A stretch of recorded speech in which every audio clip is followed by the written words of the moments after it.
തൃശൂരിൽ മദ്യലഹരിയിൽ സ്ത്രീകളെ ശല്യപ്പെടുത്തിയ പോലീസ് ഉദ്യോഗസ്ഥൻ കസ്റ്റഡിയിൽ.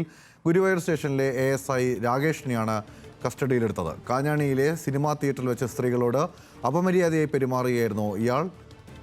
വിവരങ്ങളുമായി തൃശ്ശൂരിൽ നിന്നും ലെവിൻ കെ വിജയൻ ചേരുന്നുണ്ട്. ലെവിൻ, സുരക്ഷയൊരുക്കേണ്ട പോലീസ് തന്നെ ഇത്തരത്തിൽ അതിക്രമങ്ങൾ കാണിക്കുകയാണ്. എന്താണ് വിവരങ്ങൾ?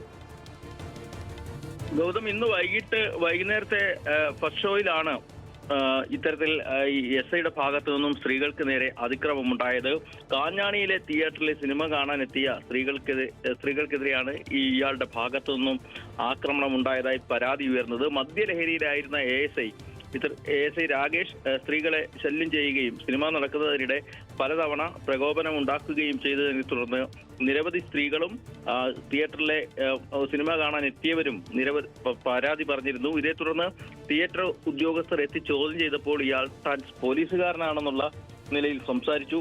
എന്നാൽ അതിനുശേഷവും തിയേറ്റർ ഉടമകൾ സംസാരിച്ച് അതൊരു സമവായത്തിന് ശ്രമിച്ചെങ്കിലും അതിന് വഴങ്ങാതെ പലതവണ ഇയാളുടെ ഭാഗത്തു നിന്നും ആവർത്തിച്ച് ഇത്തരത്തിലുള്ള സമീപനം ഉണ്ടായതോടുകൂടിയാണ് ഈ തിയേറ്റർ ഉടമകൾ തന്നെ പോലീസിനെ അറിയിക്കുന്നത്. അന്തിക്കാട് പോലീസ് എത്തിയാണ് ഇയാളെ കസ്റ്റഡിയിലെടുക്കുന്നത്. മദ്യലഹരിയിലായിരുന്ന ASIക്കെതിരെ നടപടി സ്വീകരിക്കുമെന്നുള്ള ഉറപ്പ് നൽകിയതിന്റെ അടിസ്ഥാനത്തിലാണ് ഇയാളെ കസ്റ്റഡിയിലെടുക്കാൻ ജീവനക്കാരും മറ്റും തിയേറ്റർ ജീവനക്കാരും ഈ ശല്യം ഉണ്ടായതിനെ തുടർന്ന് പ്രതികരിച്ച ആളുകളുമൊക്കെ അനുമതി നൽകിയത്. ഏതായാലും പോലീസ് ഇയാളെ കസ്റ്റഡിയിൽ എടുത്തിട്ടുണ്ട്. ഉദ്യോഗസ്ഥനെതിരെ കേസെടുക്കുമോ എന്നുള്ളതാണ് ഇനി അറിയാനുള്ളത്. ഏതായാലും ഈ സ്ത്രീകൾ അടക്കമുള്ള ആളുകളുടെ പരാതിയെ തുടർന്ന് സ്ത്രീകൾക്ക് ഗൗതം പറഞ്ഞതുപോലെ തന്നെ സംരക്ഷണം നൽകേണ്ട ഒരു ഉദ്യോഗസ്ഥന്റെ ഭാഗത്തു നിന്നുള്ള ഒരു മോശം പ്രവണതയെ തുടർന്ന് പോലീസ് എത്തി കസ്റ്റഡിയിൽ എടുത്തിട്ടുണ്ട്. തുടർ നടപടികൾ എന്താണെന്ന് നാളെ നേരം പുറന്നാൽ മാത്രമേ അറിയാൻ സാധിക്കുള്ളൂ. ഗൗതം, ശരി. തൃശ്ശൂരിൽ നിന്നും ലെവിൻ കെ വിജയനാണ് വിശദാംശങ്ങൾ നൽകിയത്.